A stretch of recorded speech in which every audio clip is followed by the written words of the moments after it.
Tonight, I thought we would go into some of the assumptions that we normally bring into a conversation like this.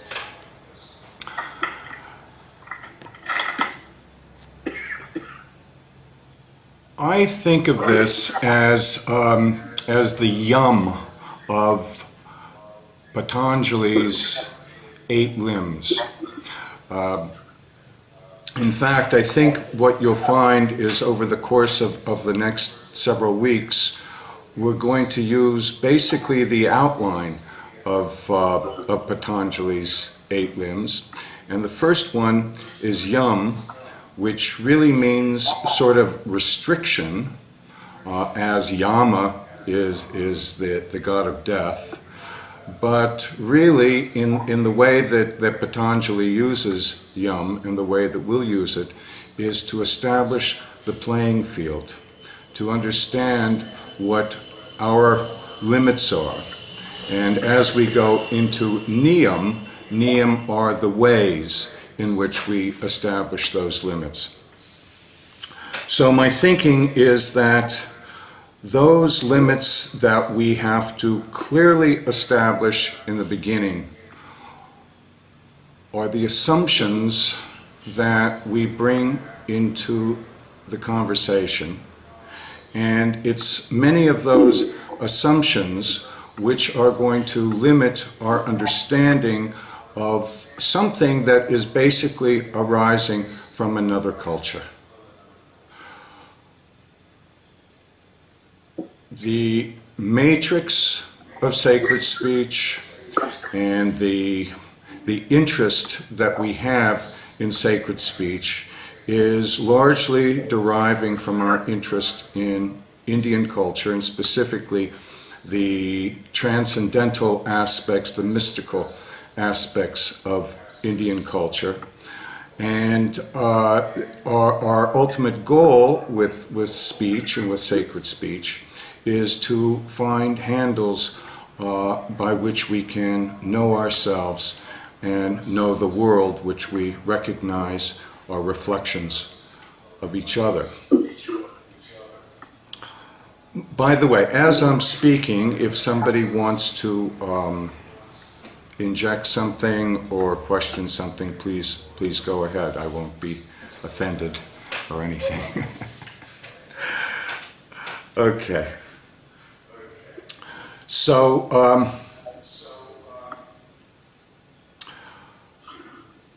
we have an event that takes place in about 1450, which pretty much changes the entire landscape of knowledge and sets up a situation, a fairly new situation in the world, especially in Europe, and it changes the way that we communicate with each other, basically. And that's the invention of the printing press by Gutenberg. We have the river Rhine in Europe. And like the Indian river goddesses, the river Rhine is also thought of as 3 goddesses. The white goddess, like Saraswati, as she comes out of the Alps. The red goddess, as she gathers in Basel, what is now Basel, Switzerland, surrounded by 3 mountains. And in Basel, Switzerland, she does a funny thing. She mimics the river Ganga in Varanasi by bending her knee north in what we describe in India as a devotional pose. So in Benares, the river Ganga bends her knee north towards Kailash, towards Shiva, who she's worshipping. And in the case of the river Rhine, she bends her knee north towards the northern civilization of the ancient days. So she leaves, as the red goddess, she leaves Basel and enters into what is now Germany as the black goddess, eventually as Lorelei, as she enters into the Black Sea. Lorelei, the goddess who, combing her hair on the rocks, lures sailors to their death.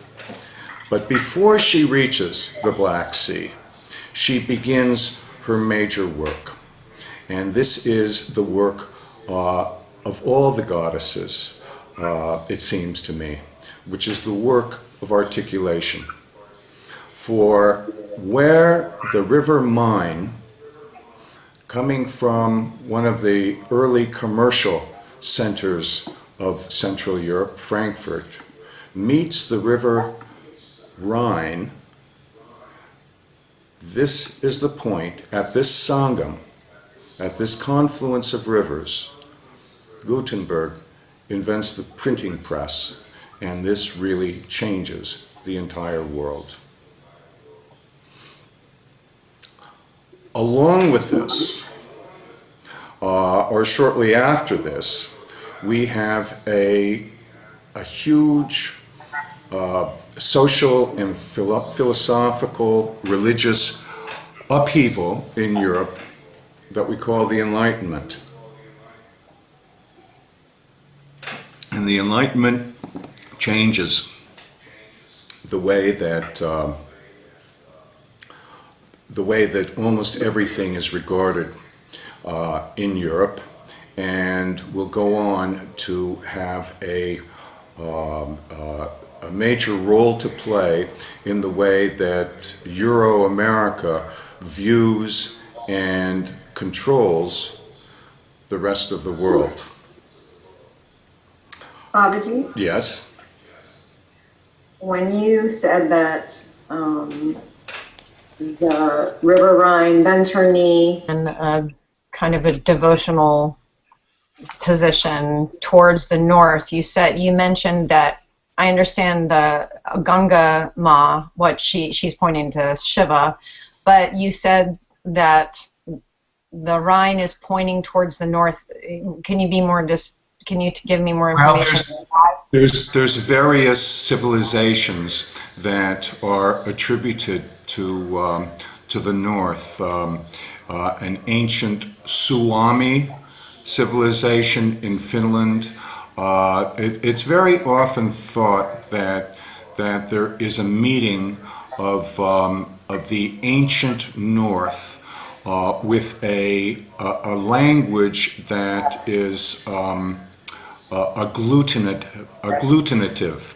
In other words, the older forms of language join onto each other, syllables join onto each other rather than exhibit inflection, which is the more modern and even Sanskrit languages. So there is a civilization to the north that has met with the Slavic tribes who are in turn influenced from the east.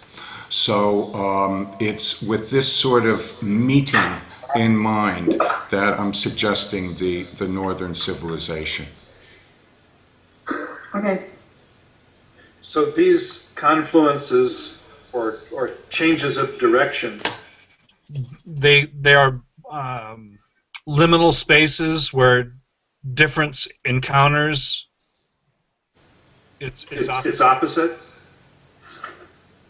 These are marks on the surface of the earth that tell us that something is happening there, and pay attention. Okay. They're Lakshmi's auspicious marks. Sorry? Well, So they're Lakshmi's auspicious marks. Lakshmi is the red goddess in this in this situation, and Basel is the city of prosperity that is built on plants and hence the pharmaceutical industry. I was just thinking of these marks as being something that would be a mark of prosperity. So, Well, red is the mark of prosperity. Black is the mark of knowledge. So it's more consistent that the black mother joins with this other Lakshmi type of mother coming from what is now Frankfurt, to create this enormous articulation, the printing press, which really changes everything.